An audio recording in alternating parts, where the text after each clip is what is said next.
നമസ്കാരം സാറേ. നമസ്കാരം. അപ്പോൾ നമ്മൾ കഴിഞ്ഞ ക്ലാസ്സുകളിലൊക്കെ വളരെ ഇൻഫോർമേറ്റീവ് ആയിട്ടുള്ള കാര്യങ്ങളാണ് പറഞ്ഞു തന്നത്. ആദ്യം മണ്ണിനെ പറ്റി നമ്മൾ പറഞ്ഞു, പിന്നെ മണ്ണിലും വെള്ളത്തിലുമുള്ള pHകളെ പറ്റി സംവദിച്ചു. ഇനി നമുക്ക് കർഷകർക്കും നമുക്ക് എല്ലാവർക്കും അറിയേണ്ട കാര്യമാണ് pH എല്ലാം കറക്റ്റാക്കിയതിന് ശേഷം നമ്മൾ ന്യൂട്രിയൻറ്റ് സപ്ലൈ ചെയ്യേണ്ടത്. അപ്പോൾ അതിനെപ്പറ്റിയൊക്കെ ഒന്ന് ബേസിക്കായിട്ട് അറിഞ്ഞാൽ കൊള്ളാമെന്നുണ്ട്. അപ്പോൾ നമുക്കിപ്പോൾ നമ്മൾ പറഞ്ഞ മണ്ണിനെ പറ്റിയും വെള്ളത്തിനെ പറ്റിയും ഒപ്പം വെള്ളത്തിലെ മണ്ണിൻ്റെയും pHനെ പറ്റിയും നമ്മൾ പറഞ്ഞത്. എല്ലാത്തിനും ലഘൂകരണങ്ങളാണ് കൊടുക്കുന്നത്. വേണ്ട അല്ല കൂടുതലായിട്ട് അറിയേണ്ട ആൾക്കാരുണ്ടെങ്കിൽ വിളിക്കുവോ അല്ലെങ്കിൽ കമൻറ്റ് ബോക്സിൽ ഇട്ട് കഴിഞ്ഞാൽ നമുക്ക് ഡീറ്റെയിൽ ആയിട്ട് പറയുമോ അല്ലെങ്കിൽ വിവരങ്ങൾ തരുമോ. ഈ വളങ്ങളെ പറ്റി നമ്മൾ പറയുമ്പോഴത്തേക്ക് ഒരുപാട് കോമ്പിനേഷൻ ഉണ്ട്. അപ്പോൾ കമൻറ്റ് ബോക്സിൽ വന്ന് വെച്ച് അത് നല്ലതാണോ ഇത് നല്ലതാണോ എന്ന് ചോദിക്കാതെ ആ ഒരു കൺസെപ്റ്റാണ് പിന്നെ വരുന്നത്. ഈ വളങ്ങളെ പറ്റി പറയുമ്പോൾ അതാണ്. പ്രൊഡക്റ്റുകളെ പറ്റി ചോദിക്കാതെ മാക്സിമം ഓരോ ന്യൂട്രിയൻറ്റും ചെടികളിൽ എന്ത് ചെയ്യുന്നു എന്ന് മനസ്സിലാക്കുക. അതല്ലേ കറക്റ്റ്? അതെ അതെ അതെ ഓക്കെ. ആ രീതിയിൽ നമുക്ക് മുമ്പോട്ട് പോകാം. നമുക്കിപ്പോൾ ഇതിനകത്ത് നമ്മളൊരു ചാർട്ട് വെച്ചിട്ടുണ്ട് ഡിനീസെ. നമ്മുടെ ഈ ചാർട്ട് കൃഷിക്കാരെ കാണിക്കണം. എന്താ കാരണം വെച്ചാൽ നമ്മൾ ഈ ചാർട്ട് ഉണ്ടാക്കിയിരിക്കുന്നത് പിരമിഡിൻ്റെ രീതിയിലാണ്. പിരമിഡ് അല്ലെങ്കിൽ എളുപ്പം പറയാം ട്രയാങ്കിൾ രീതിയിലാണ്. അപ്പോൾ നമുക്ക് ഇതിനകത്തിൽ നമുക്ക് ആവശ്യമുള്ളതുപോലെ തന്നെ സസ്യങ്ങൾക്കും ആവശ്യമുണ്ട്. മൂലകങ്ങളല്ല എലമെൻസ് എന്ന് പറയാം. അത് കൂടുതൽ വേണ്ടതുണ്ട്, കുറവ് വേണ്ടതുണ്ട്. അപ്പോൾ ഇതിൽ നമ്മൾ നോക്കുമ്പോൾ നമ്മൾ പഠിച്ചിട്ടുണ്ടായിരിക്കും അല്ലെങ്കിൽ അറിഞ്ഞിട്ടുണ്ടായിരിക്കും നമുക്ക് വേണ്ടത് മേജർ അല്ലെങ്കിൽ പ്രൈമറി എലമെൻറ്റ്സ്, പിന്നെ സെക്കൻഡറി എലമെൻറ്റ്സ്, പിന്നെ മൈക്രോ എലമെൻറ്റ്സ്. ഇതിൻ്റെ കൂട്ടത്തിൽ നമ്മളാരും ശ്രദ്ധിക്കാതെ പോകുന്ന കുറേ നാച്ചുറൽ എലമെൻറ്റ്സ് ഉണ്ട്. ഈ നാച്ചുറൽ എലമെൻറ്റ്സ് എന്ന് പറഞ്ഞാൽ കാർബൺ ഉണ്ട്, ഹൈഡ്രജൻ ഉണ്ട്, ഓക്സിജൻ ഉണ്ട്, ക്ലോറിൻ ഉണ്ട്. അപ്പം ഈ കാർബണ് ഇപ്പം അതിനൊരു കാര്യം, അതിനകത്ത് വേറെ രസകരമായ കാര്യം എന്നറിയോ, ഈ ഞാൻ ഇടുക്കിയിൽ വരുന്ന സമയത്ത് അല്ലെങ്കിൽ ഒരു അടുത്ത സമയം വരെ വെള്ളം എന്ന് പറഞ്ഞാൽ ഇടുക്കിയിൽ ഇത്രയും നല്ല വെള്ളവും നമ്മൾ വെള്ളം കൊണ്ടുപോകേണ്ട കാര്യങ്ങൾ എവിടെയും കിട്ടും. പക്ഷേ ഇപ്പം നമ്മൾ നോക്കുക, ടൂറ് വരുന്ന ആൾക്കാരും നമ്മളാണെങ്കിലും വെള്ള കുപ്പിയായിട്ടാണ് പോകുന്നത്. ഞാൻ അന്നേരം പണ്ടൊക്കെ വിചാരിച്ചിട്ടുണ്ട് ഇടുക്കിയിൽ ഒരിക്കലും നമുക്കിത് കൊണ്ടുപോകേണ്ട ആവശ്യം വരുന്നില്ല. അതുകൊണ്ട് തന്നെയാണ് ഇതിനകത്തിൽ മേജർ നമ്മുടെ ഏറ്റവും നാച്ചുറൽ എലമെൻറ്റ്സിൽ കൂടുതലായിട്ട് വേണ്ട എലമെൻറ്റ്സാണ് കാർബൺ. ഇപ്പോൾ കാർബൺ നമ്മൾ കൊടുക്കുന്നുണ്ട്. അതായത് ആവർത്തന കൃഷി വരുമ്പോൾ ഈ കാർബൺ നമുക്ക് നഷ്ടപ്പെട്ടു പോകുന്നുണ്ട്. പിന്നെ ഈ കാർബൺ എന്ന് പറഞ്ഞു കഴിഞ്ഞാൽ കാർബണും 2 ഓക്സിജനോട്ട് ചേർന്ന് കഴിഞ്ഞാൽ കാർബൺ ഡൈ ഓക്സൈഡ് ഉണ്ടാകുന്നുണ്ട്. ഓക്സിജൻ തനിച്ച് ആവശ്യമുണ്ട്. ഈ ഹൈഡ്രജനും ഓക്സിജനും ചേർന്ന് നമുക്ക് വെള്ളം വരുന്നുണ്ട്. ക്ലോറിൻ നമ്മൾ ശ്രദ്ധിക്കാതെ വരുന്നൊരു കാര്യം, ക്ലോറിൻ നമുക്ക് ആവശ്യമാണ്, നമ്മൾ അറിയുന്നില്ല, കൊടുക്കുന്നത് കിട്ടുന്നുണ്ട്. അപ്പം അത് നാച്ചുറൽ എലമെൻറ്റ്സ് ആണ്. ഇത് കഴിഞ്ഞാൽ നമ്മളിപ്പം എല്ലാവർക്കും അറിയാവുന്ന കൂട്ട് NPK നമ്മൾ പറയും, പ്രൈമറി അല്ലെ മേജർ എലമെൻറ്റ്സ്. നമ്മുടെ കൃഷിക്ക് കൂടുതലായിട്ട് ആവശ്യം വരുന്നു നൈട്രജന്, ഫോസ്ഫറസ്, പൊട്ടാസ്യം. ഈ 3 കാര്യങ്ങളാണ് മേജർ എലമെൻറ്റ്സ്. അത് നമുക്കിപ്പോൾ നമുക്ക് കൂടുതൽ വേണം. നമ്മളിപ്പോൾ ആഹാരം കഴിക്കുന്നുണ്ട്, ചോറ് കഴിക്കത്തില്ലേ, ചോറോ ചപ്പാത്തിയോ കഴിക്കുന്നുണ്ട്, കൂടുതൽ നമുക്ക് കൊടുക്കേണ്ടി വരുന്നുണ്ട്. അതായത് കൂടുതൽ ഫംഗ്ഷനും ചെടിയുടെ ഫംഗ്ഷൻ ആവശ്യമുള്ളത് കൂടുതൽ കൊടുക്കുന്നു. പിന്നെ വരുന്ന സെക്കൻഡറി എലമെൻറ്റ്സ് ഉണ്ട്. സെക്കൻഡറി എലമെൻറ്റ്സിൽ കാൽസ്യം ഉണ്ട്, മഗ്നീഷ്യം ഉണ്ട്, സൾഫറുണ്ട്. നമ്മുടെ ഈ ചാർട്ടിൽ നമ്മൾ സ്റ്റാറൊക്കെ ഇട്ട് വെച്ചിട്ടുണ്ട്. അതിനകത്ത് സിലിക്ക കൊടുത്തിട്ടുണ്ട്. അതിൻ്റെ കാര്യങ്ങൾ എന്താണെന്ന് ഞാൻ പറയാം. അതായത് ഇപ്പം നമ്മുടെ സെക്കൻഡറി എലമെൻറ്റ്സ് എന്തുമാത്രം വേണ്ടി വരുന്നു, അതിനൊപ്പം ചില കൃഷികൾക്ക് ഈ സിലിക്ക വേണം. പ്രത്യേകിച്ച് നമ്മുടെ ഏലത്തിന് ഇപ്പം സിലിക്ക റെക്കമെൻഡേഷനും ഉണ്ട്, ആൾക്കാർ ചെയ്യുന്നതൊക്കെ ഉണ്ട്. പക്ഷേ അതുപോലെ കുറച്ചുകൂടെ വ്യാപകമായിട്ട് സിലിക്ക ചെയ്യണം. അതിനെപ്പറ്റി പറയാം. ഇത് കഴിഞ്ഞാൽ സെക്കൻഡറി എലമെൻറ്റ്സ് കഴിഞ്ഞാൽ പിന്നെ വേണ്ട മൈക്രോ എലമെൻറ്റ്സാണ്. അതായത് മൈക്രോ ന്യൂട്രിയൻസ് എന്ന് പറയും. അത് മൈക്രോ ന്യൂട്രിയൻസ് നമുക്കറിയാമല്ലോ. മെയിനായിട്ട് ഇപ്പം ഇത് നമ്മുടെ കൃഷിക്കാരിൽ അത് അറിയാൻ വയ്യാത്ത ആൾക്കാരൊക്കെ കുറവാണ്. സിങ്ക്, ബോറോണ്, മഗ്നീഷ്യം സെക്കൻഡറി ആണ്, മാംഗനീസ്, ഇങ്ങനെ കുറേ ഈ സാധനങ്ങൾ വരുന്നുണ്ട്. നമ്മൾ പഠിക്കേണ്ടത് ഈ സാധനം നമ്മൾ pHൻ്റെ ലെവലും ഒക്കെ പറഞ്ഞ് നല്ല pH ആണെങ്കിൽ നല്ല രീതിയിൽ നമ്മൾ ട്രീറ്റ് ചെയ്യുമ്പം ഇതെല്ലാം ആവശ്യത്തിന് കിട്ടും. ഇത് നമുക്ക് ചുവട്ടിലിട്ട് കൊടുക്കാം, കലക്കി ഒഴിച്ചു കൊടുക്കാം, അല്ലെങ്കിൽ സ്പ്രേ ചെയ്ത് കൊടുക്കാം. പക്ഷേ ശ്രദ്ധിക്കേണ്ടത് ഇതിൻ്റെ എല്ലാം ഗ്രേഡ് നോക്കണം. പിന്നെ നമ്മൾ പറഞ്ഞ പ്രൈമറി എലമെൻറ്റ്സിൻ്റെ നാച്ചുറൽ എലമെൻറ്റ്സിൻ്റെ കാര്യം പറഞ്ഞു. ഇത് കഴിഞ്ഞ് അതിൽ തന്നെ നാച്ചുറൽ എലമെൻറ്റ്സിൽ കാർബൺ ഉണ്ട്. നമ്മളിപ്പോൾ ആവർത്തിച്ച് കൃഷി ചെയ്തുകൊണ്ടും നമ്മൾ ശ്രദ്ധിക്കാത്തതുകൊണ്ടും ഓർഗാനിക് മാറ്ററിൻ്റെ കുറവുള്ളതുകൊണ്ടും ഈ കാർബണെ നമ്മളൊന്ന് ശ്രദ്ധിക്കണം. അതായത് ഓർഗാനിക് മാറ്റർ നമ്മൾ നേരത്തെ പറഞ്ഞു, മണ്ണിൽ നമുക്ക് വേണ്ടത് ഓർഗാനിക് മാറ്ററിൻ്റെ ശതമാനം ഏകദേശം 5%. അതിനകത്ത് സൂക്ഷ്മജീവികൾ വരുന്നുണ്ട്, ഓർഗാനിക് മാറ്ററുണ്ട്. അതിൽ നമുക്ക് ഓർഗാനിക് കാർബണിൻ്റെ അംശം, അതായത് കാർബണിൻ്റെ അംശം ഏകദേശം ഒരു 2% മേളിലാണെങ്കിൽ 2% മേളിലാണെങ്കിൽ നമ്മൾ കൊടുക്കുന്ന കാര്യങ്ങളൊക്കെ വളരെ ഭംഗിയായിരിക്കും. അപ്പം നമ്മൾ ഓർക്കേണ്ട കാര്യമാണ് ഉറപ്പായിട്ടും ഈ സമയത്ത് ധൈര്യമായിട്ട്, ഈ സമയത്തല്ല ഏത് സമയത്തും കാർബൺ കിട്ടുന്ന കാര്യങ്ങൾ എടുക്കണം. ഹ്യൂമിക് പോലുള്ള സാധനങ്ങൾ, നമ്മുടെ ജൈവാംശം ഏത് കൊടുത്താലും പൊടിഞ്ഞുണ്ടാവും. കൂടുതലായിട്ട് ഹ്യൂമിക് അടങ്ങിയ സാധനങ്ങൾ ഈ സമയത്ത് ചെയ്താൽ ഈ ഓർഗാനിക് കാർബൺ മെച്ചപ്പെടുത്താൻ പറ്റും. നമ്മൾ മണ്ണ് ടെസ്റ്റ് ചെയ്യുമ്പോൾ തന്നെ ഓർഗാനിക് കാർബണിൻ്റെ പെർസെൻറ്റേജ് കൊടുക്കുന്നുണ്ട്. അത് 2-ന് മേളിൽ വന്നാൽ എപ്പോഴും നല്ലതാണ്. അത് 2-ന് മേളിൽ നിന്നുള്ളത് 3-ന് മേളിലോട്ടൊക്കെ നമ്മൾ ഇമ്പ്രൂവ് ചെയ്യാമെന്നുണ്ടെങ്കിൽ റിസൾട്ട് വളരെ മെച്ചപ്പെട്ട് വരും. നമ്മുടെ നാട്ടിലല്ല, പുറം രാജ്യങ്ങളിലെല്ലാം എന്ന് വെച്ചാൽ 10 to 16 ടൈംസ് 10 മുതൽ 16 തവണ ഒരു വർഷത്തിൽ നമ്മൾ ഓർഗാനിക് കാർബൺ കൊടുത്തിരിക്കണം. ഓർഗാനിക് കാർബൺ എന്ന് പറഞ്ഞാൽ അതിൻ്റെ pH 8 വരുന്നത്. പിന്നെ നല്ല രീതിയിൽ ഹ്യൂമിക് സബ്സ്റ്റൻസ് ഒക്കെ നമ്മൾ ട്രീറ്റ് ചെയ്തെടുത്താൽ നല്ല രീതിയിൽ നോക്കിക്കഴിഞ്ഞാൽ 10.2 വരെയൊക്കെ അതിൻ്റെ pH ലെവലിൽ കിട്ടും. അപ്പോൾ നമ്മൾ ഉറപ്പായിട്ടും കൊടുക്കേണ്ടതാണ് ഈ ഓർഗാനിക് കാർബൺ. അതായത് ഹ്യൂമിക് ഇറങ്ങിയ സാധനങ്ങൾ, നല്ല പ്രോഡക്റ്റുകൾ മാത്രം കേട്ടോ. ഇതിനതിൽ എൻ്റെ കാര്യം പറയുന്നത് വെച്ചാൽ ഹ്യൂമിക് എന്നും പറഞ്ഞുകൊണ്ട് കരിപ്പൊടിയും ലിഗ്നേറ്റിൻ്റെ പൊടിയൊക്കെ കൂടുതൽ വരുന്നത്. കൃഷിക്കാരിത് ഒഴിച്ച് കഴിഞ്ഞ് അവർക്കൊരു അനക്കം കാണത്തില്ല. വേണമെങ്കിൽ ആൾക്കാർ ഇതിനകത്തിൽ അമോണിയ, യൂറിയ ഒക്കെ ചേർക്കുന്നുണ്ട്. നമ്മുടെ ആൾക്കാർ നോക്കുന്നത് ഈ പച്ചപ്പാണ് നോക്കുന്നത്. പച്ചപ്പിനകത്തിൽ ആൾക്കാരെ സംബന്ധിച്ച് അവർ റിസൾട്ട് നോക്കും, പച്ചപ്പിലാണ് റിസൾട്ട് കാണുന്നത്, അതല്ല അതിൻ്റെ കാര്യങ്ങൾ. അപ്പം നല്ല ഹ്യൂമിക്ക് കൊടുത്താൽ നല്ല റിസൾട്ട് കിട്ടും.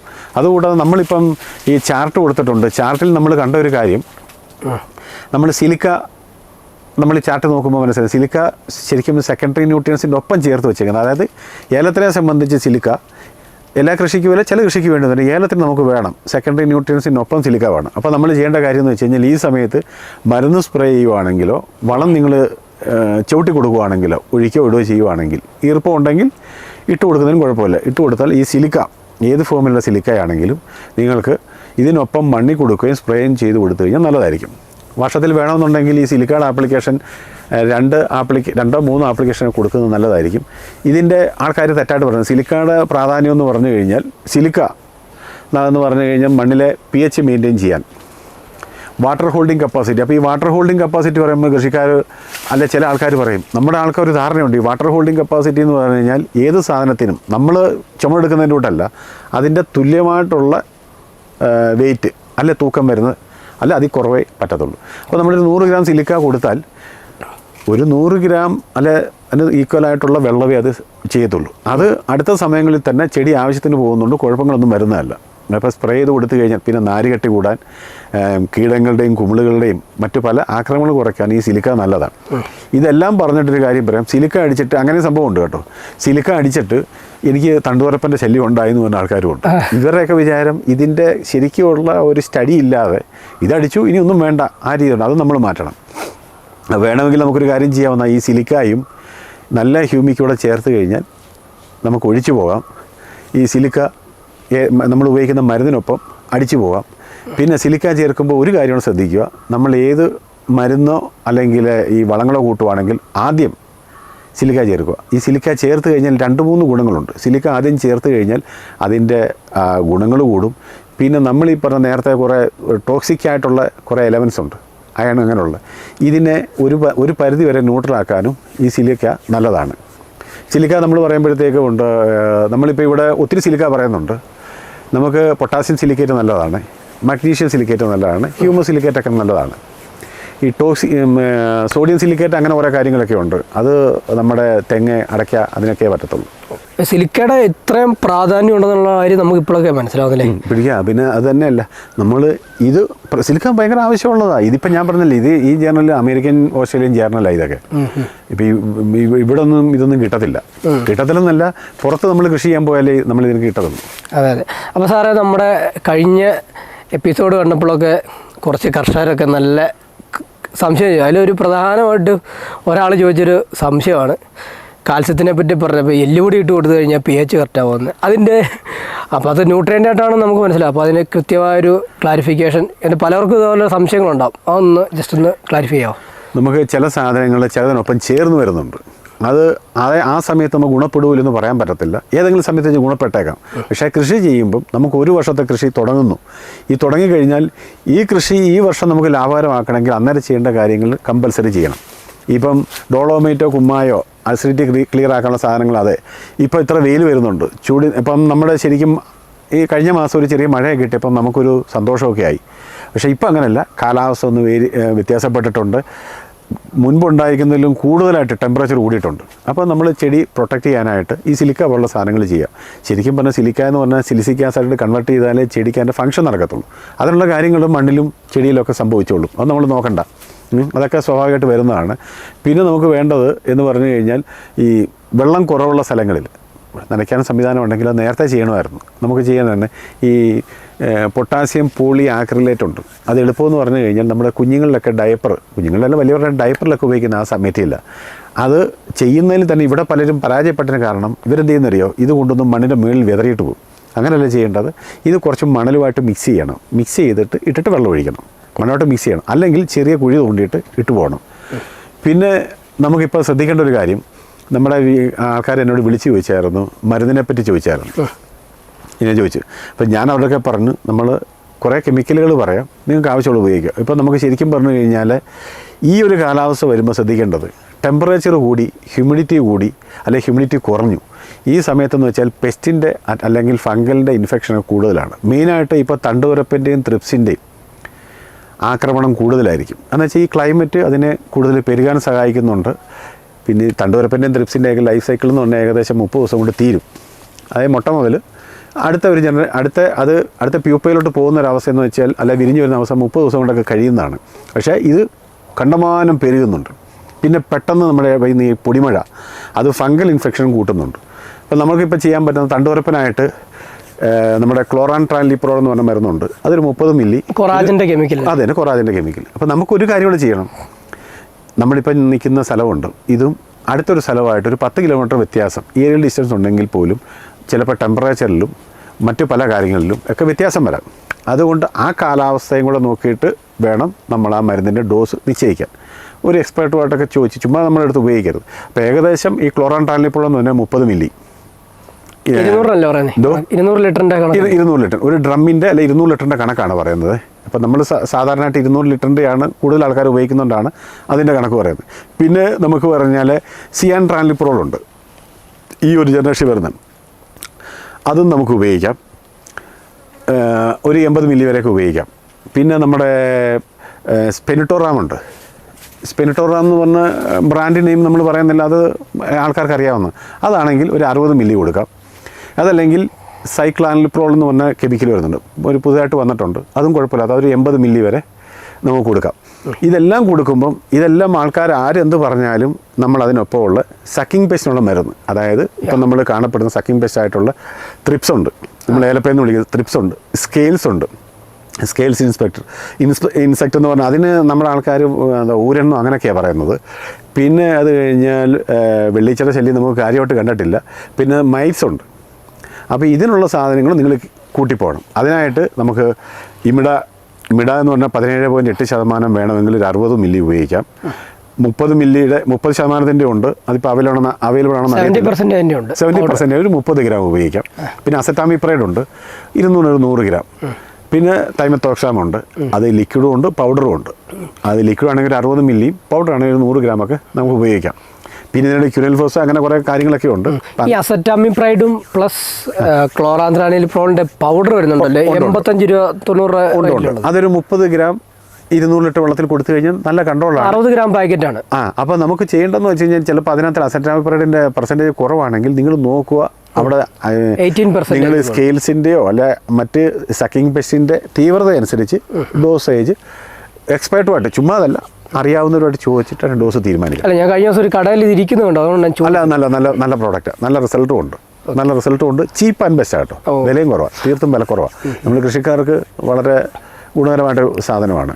പിന്നെ നമ്മൾ ശ്രദ്ധിക്കേണ്ടത്, കഴിഞ്ഞ മഴ പെയ്തു, മഴ 1 ഇഞ്ചിന് മേൽ മഴ കിട്ടിയവരുണ്ട്, വളരെ തീർത്തും മഴ കുറഞ്ഞവരുണ്ട്. ഈ പൊടിമഴ പെയ്ത് കഴിയുമ്പോൾ നമ്മൾ ശ്രദ്ധിക്കേണ്ട കാര്യം, ഫംഗൽ ഇൻഫെക്ഷൻ സാധ്യത കൂടുതലാണ്. ഇപ്പം ഒരു 8 വർഷം മുമ്പ് വരെ ചില മേഖലകളിൽ കണ്ടായിരുന്നു. നമ്മൾ കണ്ടതെന്ന് വെച്ചാൽ ഈ വർഷവും കഴിഞ്ഞ വർഷവും ഒരു സിവിയറായിട്ട് അസുഖമാണ്. ഇതുവരെയും ആൾക്കാർ അതിന് ഫലപ്രദമായിട്ടോ അല്ല നല്ല രീതിയിൽ ചെയ്തിട്ടില്ല. നമ്മുടെ ഈ പോള ഒട്ടിപ്പോവും, പുതുശരങ്ങളെ പോള ഒട്ടിപ്പോകും. അത് ഫംഗൽ ഇൻഫെക്ഷൻ എന്ന് പറഞ്ഞാൽ ഷീറ്റ് ബ്ലൈറ്റിൻ്റെ ഒരു സിമിലർ സ്പീഷീസ് ആയിട്ടാണ് നമ്മൾ മനസ്സിലാക്കുന്നത്. പിന്നെ ഇത് കൃത്യമായിട്ട് നമ്മുടെ ഡിപ്പാർട്ട്മെൻറ്റ് ആൾക്കാരെ ഐഡൻറ്റിഫൈ ചെയ്യും, കാര്യങ്ങളൊക്കെ പറയും. ഇപ്പോൾ അതിന് നിങ്ങൾക്ക് വേണമെങ്കിൽ അതിനും ഈ ഫിസേറിയം പോലുള്ള കാര്യങ്ങൾക്കുമായിട്ട് ഫംഗിസൈഡ് ഉപയോഗിക്കാം. അതിന് നമുക്ക് ഈ പ്രൊപ്പിക്വിനോസോൾ പിക്കാസോസ്ട്രോബിൻ കോമ്പിനേഷൻ ഉണ്ട്. അത് തന്നെ, അതൊരു 200 മില്ലി കൊടുക്കാം. അതല്ലെങ്കിൽ ഈ പ്രൊപ്പിക്വിനോസോൾ ഡീഫെൻകോണാസോൾ ഉണ്ട്, അതൊരു 200 മില്ലി കൊടുക്കാം. പിന്നെ ഈ കോമ്പിനേഷൻ ഉണ്ട് നമ്മുടെ കാർബൺഡാസിം മാംഗോസ്, പക്ഷേ ഇതിന് കാർബൺഡാസിം മാംഗോസ് ഒന്നും അത്ര പോരാ. പിന്നെ എപ്പോക്സി കുണോസോളെ അസോക്സിസ്ട്രോബിൻ കോമ്പിനേഷൻ ഉണ്ട്, അത് 150-200 മില്ലിയും കൊടുത്തായിട്ട് നല്ല റിസൾട്ടായിട്ട് കാണിക്കുന്നുണ്ട്. പിന്നെ നിങ്ങൾ നോക്കുക, പിന്നെ ഇതിനകത്തിൽ നമ്മൾ മുന്നോട്ട് പോകുമ്പോഴത്തേക്കും ഈ ഫംഗൽ ഇൻഫെക്ഷൻ ഉണ്ടെങ്കിലും മറ്റ് കുഴപ്പങ്ങൾ, ഫംഗൽ ഇൻഫെക്ഷൻ നിങ്ങൾ കാണുന്നുണ്ടെങ്കിൽ നിങ്ങൾ ആൻറ്റിബയോട്ടിക്കുകൾ ഇതിനൊപ്പം ചേർത്താൽ നല്ലതാണ്. എന്ന് വെച്ചാൽ ഫംഗൽ ഇൻഫെക്ഷൻ ബാക്ടീരിയൽ ഡിസീസ് വന്നിട്ടല്ല നമ്മൾ ബാക്ടീരിയമൈസിൻ ഉപയോഗിക്കുന്നത്. ചെടിക്ക് പ്രതിരോധ ശക്തി കിട്ടാൻ വേണ്ടി, നമ്മൾ ശരിക്കും ഇമ്മ്യൂണിറ്റി കിട്ടാൻ വേണ്ടിയാണ് ഇത് ചേർക്കുന്നത്. അപ്പം അങ്ങനെയുള്ള സാധനങ്ങളുണ്ട്. അത് വെച്ചേക്കുവാണെങ്കിൽ നമ്മുടെ ബാക്ടീരിയമൈസിൻ ഉണ്ട്, ടാഗ്മൈസിൻ പോലുള്ള ടാഗ്മൈസിൻ പോലുള്ള സാധനങ്ങളുണ്ട്, പിന്നെ വാലിഡാമൈസിൻ ഉണ്ട്, കസുഗാമൈസിൻ ഉണ്ട്. ഈ സാധനങ്ങൾ ഏകദേശം ടാഗ്മൈസിൻ ആണെന്നുണ്ടെങ്കിൽ ഒരു 24 ഗ്രാം, ഒരു 4 പാക്കറ്റ്. വാലിഡാമൈസിനാണെങ്കിൽ 200 മില്ലി, കസുഗാമൈസിനാണെങ്കിൽ 200 മുതൽ 300 മില്ലിയെ കൊടുത്തു കഴിഞ്ഞാൽ നല്ലതായിരിക്കും. പിന്നെ നിങ്ങൾ നോക്കുക, ഇതിപ്പം നമ്മുടെ വിളിച്ച് ചോദിച്ചതുകൊണ്ടും ആവശ്യപ്പെട്ടതുകൊണ്ടാണ് ഈ കാര്യങ്ങൾ പറഞ്ഞത്. ഇതെല്ലാം ചെയ്യുമ്പോഴും നിങ്ങൾ ശ്രദ്ധിക്കുക, ഡാറ്റ എടുക്കണമല്ലേ ചെടികളുടെ? വേണം. കൃത്യമായിട്ട് ഈ പറമ്പിൽ പറയുന്നത് അടുത്ത പറമ്പിൽ പറ്റണമെന്ന്, അതായത് തൊട്ടടുത്ത പറമ്പിൽ, നമ്മുടെ പറമ്പിൽ പോലും വ്യത്യാസങ്ങളുണ്ട്. മണ്ണിൻ്റെയും ചരിവിൻ്റെയും ഈർപ്പത്തിൻ്റെയും എല്ലാത്തിൻ്റെയും വ്യത്യാസങ്ങൾ വരുന്നുണ്ട്. അപ്പോൾ അത് നോക്കിയിട്ട് കൃത്യമായിട്ട് അറിയാവുന്നവരെ കൊണ്ട്, ചുമ്മാ നമ്മൾ കാടടച്ച് വെടിവെച്ച രീതിയിലാവരുത്. ചോദിച്ചിട്ട് വേണം കൃത്യമായിട്ട് അവരുടെ ഡേറ്റാസ് കളക്ട് ചെയ്യുക, ചെയ്തിട്ട് വേണം നമ്മൾ ഉപയോഗിക്കാനായിട്ട്. ഓക്കെ സാറേ. അപ്പോൾ ഒരുപാട് സാറേ ഈ പൊടിക്കൈകളൊക്കെ നമുക്ക് പറഞ്ഞു തന്നാൽ